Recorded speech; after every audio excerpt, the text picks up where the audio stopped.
2009 यानी right to education शिक्षा का अधिकार अधिनियम 2009 का ये तीसरा पार्ट है। फर्स्ट सेकंड अपलोड कर दिए गए हैं, वो आप राइट टू एजुकेशन की लिस्ट में जाकर देख सकते हैं।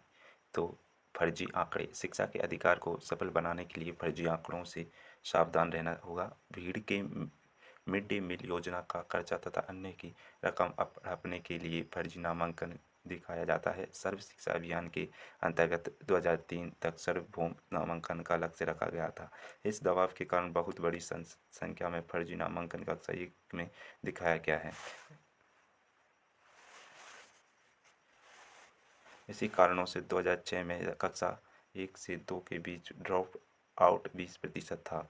गुणवत्ता की कमी, सरकार जिन सरकारी प्राथमिक विद्यालयों के बलबूते शिक्षा के अधिकार कानून को लागू करना चाहती है, उनमें गुणवत्ता की कमी है, आवश्यक उपकरणों का अभाव है एवं ये आकर्षक नहीं है। यही कारण है कि हाल के वर्षों में निजी प्राथमिक विद्यालयों की संख्या एवं प्रभाव में वृद्धि हुई है। इस निजी प्राथमिक विद्यालयों ने शिक्षण की असमानता को भरपूर बढ़ावा दिया है। सरकारी प्राथमिक विद्यालयों में शिक्षक विद्यार्थी अनुपात बहुत ज़्यादा है। कहीं एक ही अध्यापक है, कहीं एक शिक्षा मित्र के सहारे विद्यालय चल रहा है, कहीं 1 से 5 तक की पढ़ाई एक ही अध्यापक द्वारा चलाई जा रही है।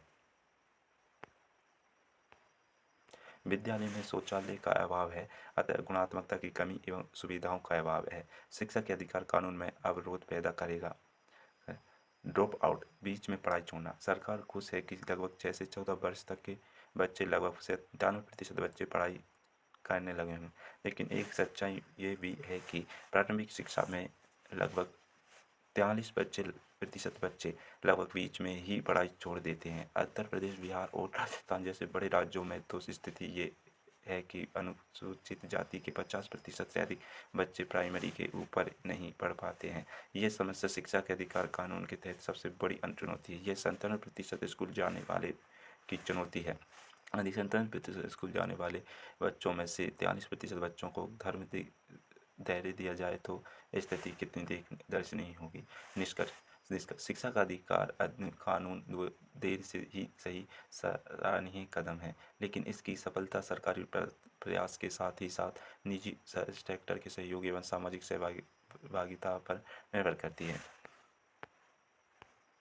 अतः हमारा नैतिक दायित्व है कि हम इस पुनीत कार्य में इकाई के रूप में सहयोग करते हुए सामूहिकता की ओर बढ़ें और प्राथमिक शिक्षा के सार्वभौमिक लक्ष्यों को प्राप्त करने में सहयोग करें। ये हमारा राइट टू एजुकेशन का निबंध यहाँ पर ही कंप्लीट होता है।